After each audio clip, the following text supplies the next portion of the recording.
Hello, ladies and gents. We're on the module A328 Block 4. How are empires experienced? We look on page 230. Empire, Lives and Careers. Unit 16. Mentioned Seagull in several dispatches he closed his report on the fall of Sevastopol by noting Miss Seacow, formerly of Kingston and several other parts of the world, such as Panama and Chagres, has pitched her abode, an iron storehouse, with wooden sheds and outlined tributaries, and here she doctors and cures all manner of men with extraordinary success. She's always in attendance near the battlefield to aid the wounded, and has earned many a poor fellow blessings. Russell's champion of Seacow reflected his concern at the appalling conditions and diseases that had afflicted soldiers in the Crimea. His reporting for the Times had done much to draw public attention to these issues, and he had championed the work of Nightingale for similar reasons.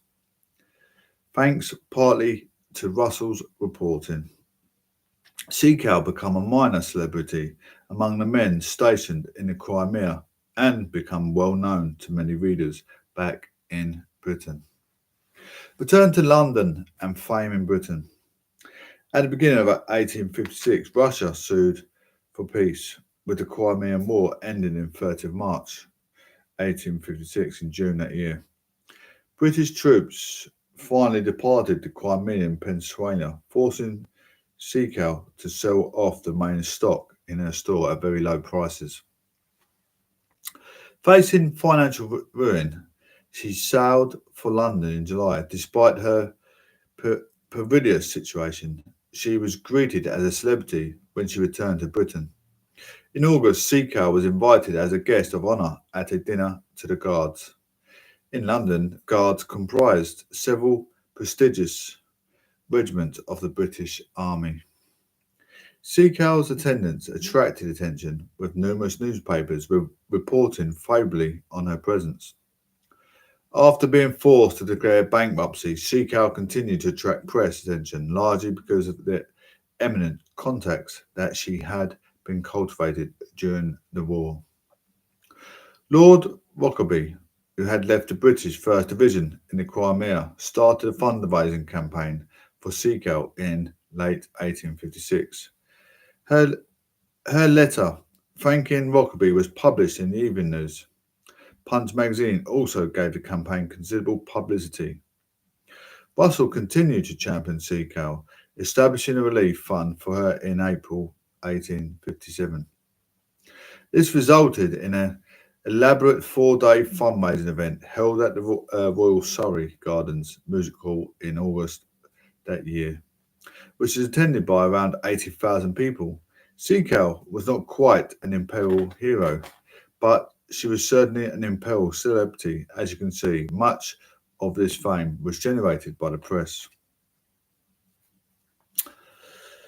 We're looking at the Bristol Mercury newspaper. The article publicised the fundraising ball for Seacow and provides an insight into how she preserved at the height of her fame. We'll be looking through the extract, which consider some of these questions here. Why did the article praise Seacow? Which of her qualities does it celebrate? How does the article reference Seacow's gender? How has this shaped her reputation as an imperial celebrity?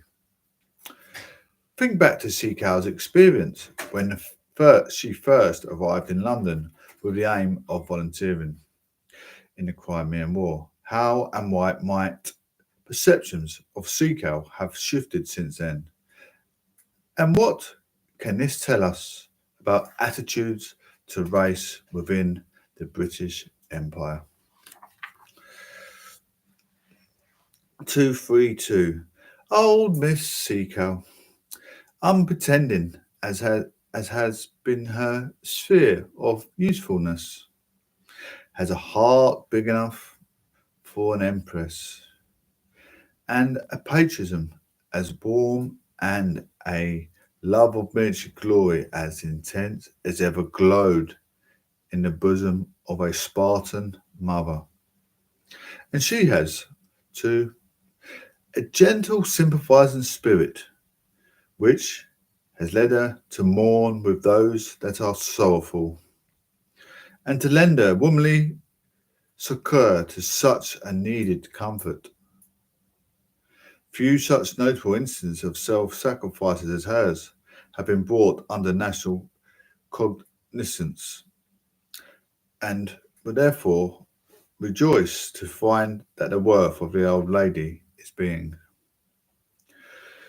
in some degree, nationally recognised, and that efforts are being made to afford her substantial proof of the gratitude with which her efforts in behalf of our soldiers in the Crimea are regarded, and to obtain for her the means of spending and remaining portion of her existence in peace and satisfaction. Like many imperial celebrities, Seiko increased her fame by writing about her experiences and publicising her career. You have already encountered some extracts from Seiko's memoir, which was published in 1857. Report has described the book as Britain's first black celebrity memoir. The account was published by James Blackwood, a London publishing house that specialised in memoirs and travellogues. Many of its books were published in cheap editions aimed at a mass market. With a print run of 10,000, the memoir was a success, receiving favourable reviews in many newspapers and periodicals. Once more, Seacow's legitimacy was boosted through her connections. William Howard Russell wrote a glowing introduction to her memoir, in which he praised Seacow's singleness of heart, true charity and Christian works, as well as her devotion and her courage. 2005, page 5. Seacow's fame then depended on the press and publishing industries.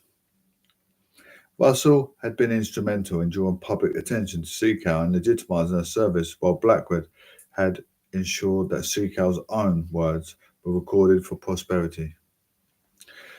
In the summer of 1857, thanks to the publication of her memoirs and the fundraising efforts in her name, Seacow was at the height of her fame in Britain. In later life, she would continue to travel. In 1860, she returned to Panama via Jamaica, setting up shop on the island of Tobago, near Panama City. She then travelled to Jamaica in 1865, but after a failed business venture, returned to London in 1867. While living in London, she drew once again on her commercial experience and medical expertise, practicing homeopathy and selling remedies for cholera. She visited Jamaica once more during the 1870s, but after returning to London, her health declined. She died in May 1881 and was buried in St Mary's Catholic Cemetery in Kensal Green, London. The legacies of Mary Seacow's life and career reveal much about shifting attitudes to race and empire in Britain. Unlike some of the imperial heroes that you study later in the unit, Seacow was largely forgotten in the years immediately following her death. In fact, Seacow was hardly mentioned in the British press until the 100th anniversary of the Crimean War during the 1950s. This coincided with mass immigration from the Caribbean to Britain and debates concerning multiculturalism in Britain. An article at the Times celebrating Seacow's life alluded to racial tension in Britain and noted that in this century year of the Crimean War, when also the problems of the West Indies are at our doorstep, it may serve a useful purpose to remember that the services rendered by Jamaican lady Miss Seacow to our troops before Sebastopol.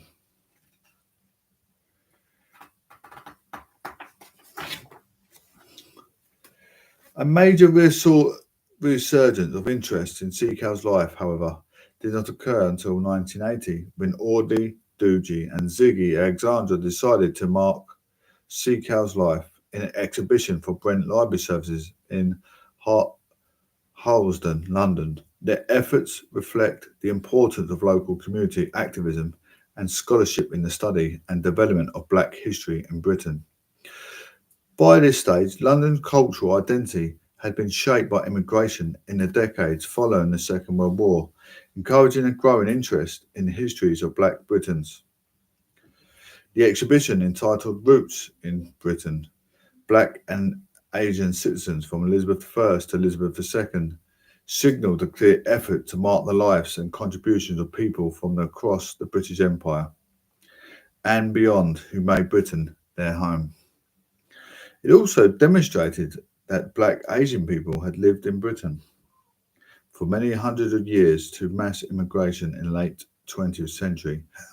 The part of the exhibition dedicated to Seacow's life attracted significant public attention and resulted in memorial service in 1981 to commemorate the centenary of Seacow's death. Most significantly, the growing interest in Seacow's book also led to the republication of Wonderful Adventures of Miss Seacow in many lands to which had been out on print for decades. This in turn triggered further editions and renewed interest in Seacow's life with several books aimed at young adult audiences. The fascination with Seacow's life, greatest book, Black Britain in 2004 and 2016, Seacow's contribution to the nursing profession, was commemorated with the building of a statue of her house outside St Thomas Hospital in South London. As you have gathered throughout this module, the complex legacies of the British Empire have rarely remained uncontested. The recent rehabilitation of Seacow has attracted considerable controversy.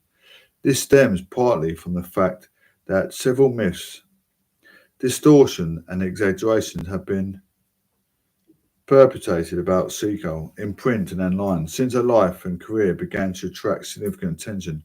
Both Rappaport and Lynn MacDonald have argued that many accounts exaggerate Seacow's achievements, portraying her as a nursing pioneer or suggesting that she ran a hospital in the Crimea. MacDonald has declared significant space to countering various myths surrounding Seacow's life, arguing that Seacow has been memorialised at Nightingale's expense. According to MacDonald, these efforts to hold Seacow on a pedestal are an example of the political correctness run amok. Similar impulses also led to Conservative-led government proposal to remove Seacow from the national curriculum in 2013, though this decision was eventually reversed. This backlash against the commemoration of Seacow's life ignores the fact that the achievements of colonial subjects have often been marginalised in British popular memory. As we will see, white imperial heroes like Livingstone and Gordon were remembered for many decades after their deaths, and their legacies are still tangible today. Seacow, by contrast, was all but forgotten for nearly 100 years despite her fame during the 1850s and 1860s. The resurgence of interest in Seacow's life and the impulse to identify the greatest Black Britons reflects a growing desire to recognise the achievements of people who are many decades were excluded from national narratives and celebratory lists of historical figures. John Aggard's poem, Checking Out Me History, recalls how history, when he was a child, was taught from the overwhelmingly white perspective. Aggard laments that them never tell me about Mary Seacow. The teaching of Seacow in school since the millennium, alongside her commemorative efforts, has begun to regardless the imbalance. This does not have to be the expense of figures like Nightingale, whose contributions to nursing are still well remembered and celebrated indeed. A statue of Nightingale was built in 1915 and comprises part of the Guards' Crimean War Memorial in central London. How useful is studying Mary Seacow's life and career for an understanding of the experiences of Black people in the British Empire?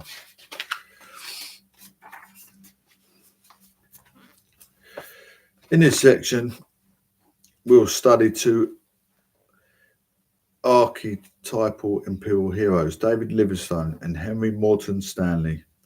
Both had multifaceted careers, but they had their names as explorers of Africa. They were also writers who publicised their endeavours and fostered popular support for imperialism in Britain.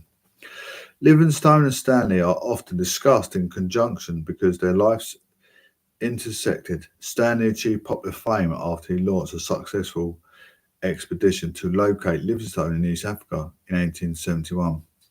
Both men espoused an imperial ideology that would underpin British colonialism in Africa in the late 19th century. This combined opposition to slavery in Africa with a belief in free trade and the commercial exploitation of the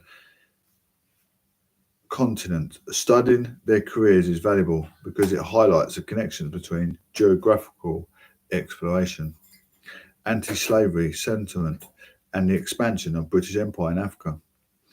It helps you to understand the importance of Christianity in fueling imperial sentiment, and it will also allow you to explore the process through which imperial heroes were constructed. Livingstone, missionary and explorer. David Livingstone was born in Blantyre, Scotland, in 1813, into a working class family. He worked in a cotton mill from the age of 10 while continuing his education in a local school. His father was a Sunday school teacher and instilled a strong Christian faith in Livingstone. This inspired him to become a missionary. At the time, several missionary societies believed missionaries should train as doctors. In 1836, Livingstone began a medical degree at Anson University in Glasgow, today Strathclyde University, which he had funded through his work at the cotton mill. After completing his medical degree, Livingstone took a missionary training course and joined the London Missionary Society, and then one of the largest missionary organisations in Britain. Missionary societies had been emerged in the late 18th century and had reflected an intense religiosity in Britain during this period. Missionaries believed they had a duty to serve God through their work. Their desire to spread Christianity around the globe was a distinctly imperial endeavour, a prime example of cultural imperialism. This desire bears much resemblance to the civilizing mission that you encountered in Unit 10.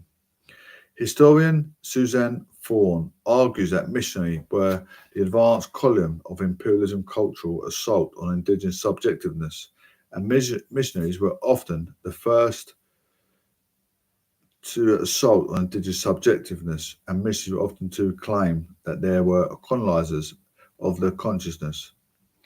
Missionaries frequently combined a belief in the civilizing power of Christianity with more secular concerns, which emphasized the commercial advantages of increasing Britain's influence around the world. Though motivated primarily by religious conviction, many missionaries believed their work was integral to the consolidation of Britain's imperial reach. Livingstone was one such example in 1840. He sailed to Cape Town, part of Britain's Cape Colony, before travelling north to work at a mission in Kuruman. Livingstone wrote that my desire is opened a path to the district, that civilization, commerce and Christianity might find their way there. Livingstone's concerns were not solely religious. He also saw the economic benefits of extending Britain's influence in Africa. This blending of commercial and religious motivation would inspire further British intervention in Africa and as the 19th century progressed. While working as a missionary, Livingstone became increasingly interested in exploration, with the aim of bringing both Christianity and commerce to religions previously uncharted by Europeans. In 1849, he launched a successful expedition to Lake Ngami, and following a series of subsequent expeditions, he reached the Zambezi River, which connects Central Africa to the Indian Ocean. Livingstone discovered that Angolan slave traders were operating in the area and believed that combating the slave trade would allow British traders to capitalise on commerce in the region. This type of anti-slavery sentiment, which had both moral and commercial justifications, would become an important driver of British colonialism in Africa in the late 19th century. Between 1852 and 1856, after a brief return to Cape Town, Livingstone embarked on a series of expeditions that ultimately took him eastwards from Luanda on the Atlantic coast to the Indian Ocean. During these journeys, he became the first recorded European to view Mosia Tuni waterfall, which he named Victoria Falls. Throughout these travels, Livingstone relied on a knowledge of local people who often had a detailed understanding of flora, fauna, and terrain. Livingstone returned to London in December 1856, which he received accolades for crossing the African continent. Throughout the expeditions, he had sent reports to the Royal Geographical Society (RGS), which awarded him its gold medal. The RGS was a staunch supporter of imperial expansion and promoted the commercial exploitation of Africa, especially under its president Roderick Murchison, who led the society between 1850 and 1870. As Felix Driver had noted, Murchison concerns with geography and empire were so entwined that it's difficult to say that where one ended and the other had begun. Livingstone's search for navigable waterways in Central Africa reflected this combination of geographical and commercial ambition. After returning to London, Livingstone wrote about his 16 years in Africa. His missionary travels and researches in South Africa was published in 1857 by John Murray, a firm that specialized in travelogues, and helped to popularize tales of exploration during the 19th century. In the memoir, Livingstone promoted British intervention in Africa and the ideologies he felt should underpin it, including anti-slavery sentiment, free trade, and white emigration to Africa. He also expressed his intense religious conviction. By this stage, as A.D. Roberts has written, Livingstone believed that his career was divinely ordained. The account appealed to a wide audience, which at this time was relatively little about Africa. The book was a bestseller, well received in Britain and the USA. Welcome, Overseer. How does Livingstone propose to combat slave trade? What does his passage tell us about connections between anti-slavery sentiment, geographical exploration, and British commercial ambitions in Africa?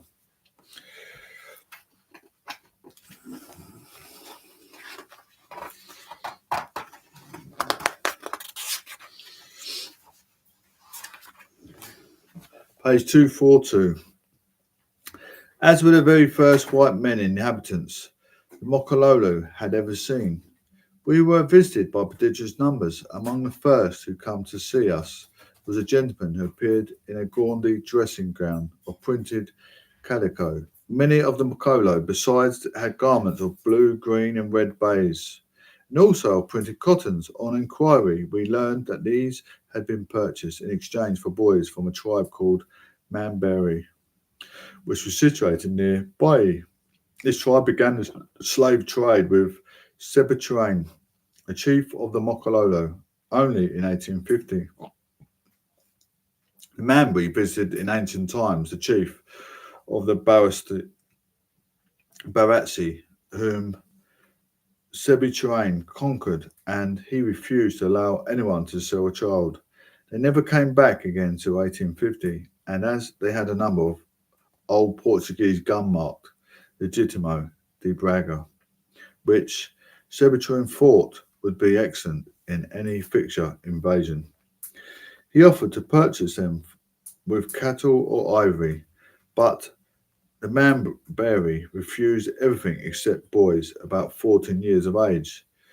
The Makaloli declared they had heard of people being bought and sold till then, and disliked it, but the desire to possess the guns prevailed, and 8 old guns were exchanged for many as boys. They were not their own children, but the captives of the black races they had conquered. I've never known in Africa an instance of a parent selling his offspring. The Makalolo were afterward incited to make a foray against some tribes to the eastward. The Mambri bargaining to use their guns in attack for the captives that they might take, and the Makalolo were to have all the cattle. They went off at least 200 slaves that year. During this foray, the Makalolo met some Arabs from Zanzibar who presented them with 3 English muskets and in return received about 30 of their captives. In talking with my companions over these matters, the idea was suggested that if the slave market were supplied with articles of European manufacture by legitimate commerce, the trade in slaves would be impossible. If seen more feasible to give the goods, for which the people now part with the servants in exchange for ivory and other products of the country, and thus prevent the trade at the beginning, than to try and put a stop to it in any of the subsequent steps. This could only be effected by establishing a highway from the coast into the centre of the country. In 1852, Livingstone launched another expedition to chart Zambezi, this time sponsored the British government, which wanted to investigate commercial opportunities along the river. The expedition was extended to at least 2 years, but took far longer. Ultimately, famine, drought, and disease halted Livingstone's progress. Numerous missionaries and fellow explorers died, including Livingstone's wife.